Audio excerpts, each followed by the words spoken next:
उन दिनों केरल का एक कोट्टायम जिला त्रावणकोर रियासत का हिस्सा था।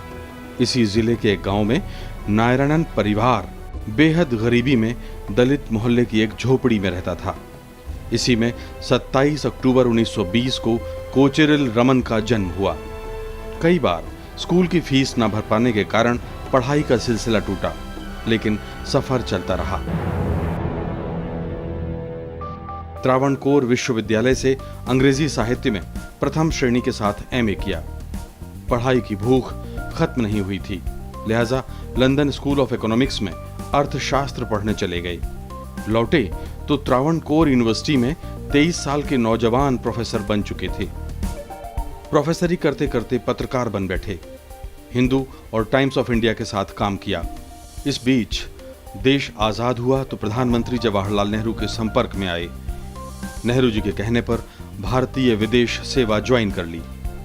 ब्रिटेन, ऑस्ट्रेलिया, टर्की, चीन, म्यांमार, अमेरिका और थाईलैंड समेत अनेक देशों में भारत के राजदूत रहे।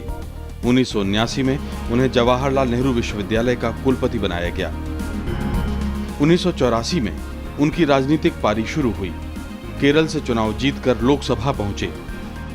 देश के योजना, विदेश, परमाणु ऊर्जा, अंतरिक्ष कार्यक्रम और औद्योगिक अनुसंधान जैसे महत्वपूर्ण विभागों के मंत्री बने। हर भूमिका में के.आर. नारायणन ने अपनी छाप छोड़ी। उनकी सेवाओं ने देश का मान बढ़ाया और इसी वजह से 21 अगस्त 1992 को वो देश के उपराष्ट्रपति चुने गए। 25 जुलाई 1997 डॉक्टर के.आर. नारायणन की एक और शानदार पारी की शुरुआत। वो देश के नए राष्ट्रपति थे। इस दौरान भारत ने अपनी आजादी की स्वर्ण जयंती मनाई, लेकिन देश की राजनीति में एक बार फिर अस्थिरता का माहौल भी नजर आया। 2 बार लोकसभा भंग करने का फैसला उन्हें लेना पड़ा, मगर कभी भी उन पर कोई सवाल नहीं उठा। उनकी निष्पक्षता का सभी दलों ने सम्मान किया।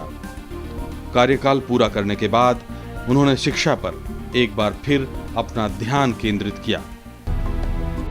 खामोशी से यह काम चल ही रहा था कि बीमारी की वजह से 9 नवंबर 2005 को दिल्ली के सेना अस्पताल में के.आर. नारायणन हमेशा के लिए कूच कर गए।